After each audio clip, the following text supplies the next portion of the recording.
at me like, what are they doing? Did y'all stick her though? Yes. She didn't flinch, did she? No. I know. No, she was a good She has a high tolerance for pain.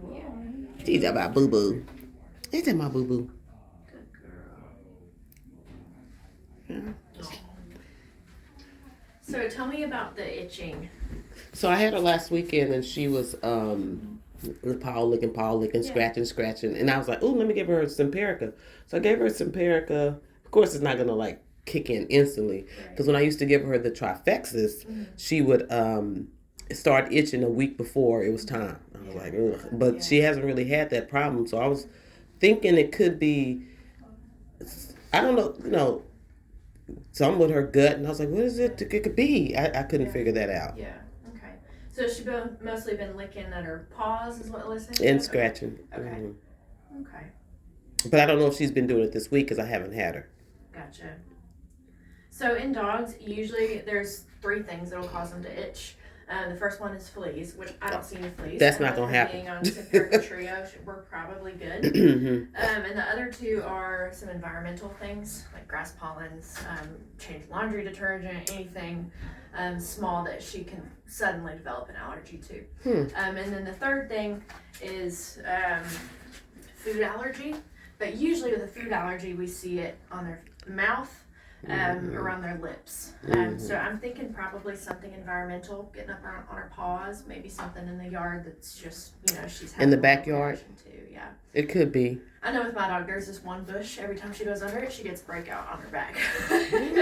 So since it doesn't appear to be infected, which is good since you brought her in early enough to catch it before it gets to that point. I don't think she needs antibiotics. Oh, good. Which is good. So I'm going to send you home with some mousse and some wipes to use on her feet. So you'll use the wipes after she goes outside just to kind of remove anything that's causing that contact allergy. And then the mousse will be to kind of restore the skin barrier and keep it from getting itchy again. So is the mousse like actual mousse or is it mousse? Yeah. So it's like hair mousse almost. Do I have to wash your hands? I mean, wash your paws? You'll put it on there and then you'll just let it dry. Okay. Yeah. Well, that's good. Yeah. And how's her teeth looking? She could definitely use a dental. We went ahead and pulled blood. Since she's on the plan, she gets 1 round of blood work per year. Okay. And so we were thinking, well, with the weight loss, it might not be a bad idea to see what's going on. Just make sure it's normal. But we could also use it as like a pre-surgical screen for anesthesia, so that we can get all in one. Yeah, okay, that's great. Yeah. Because when Dr. B was, he's no longer here, is he?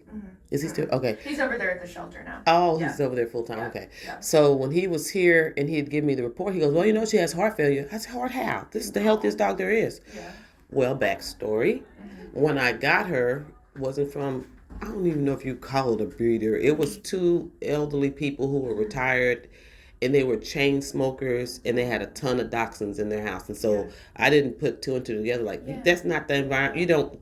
The puppies are cute, but. Yeah. So that's where the heart problem, of course, probably came from because it's definitely could have been generations of dachshunds who've gone through there. But thankfully, I've taken care of as far as feeding her good and healthy over the years. But that just had my little heart. He's like, is she coughing? Does she have labored breathing? I was like, no, she's not doing any of that. Yeah, exactly. Those are the things to watch for. Yeah. She's just sugar blue girl over there. Yeah. She's a big girl. Yeah. Okay. Like a couple of lumps.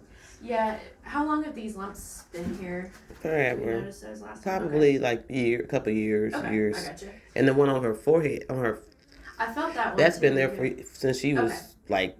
Then I noticed it maybe 10 years, over 10 years. Yeah. Okay. Awesome. Thank you for reminding me. What is that normally? So it feels like a lipoma, which is a benign fatty tumor. Sure. That's what it feels like. I wouldn't be able to say like for sure that's what it is without doing like a little needle biopsy, but that's what it feels like.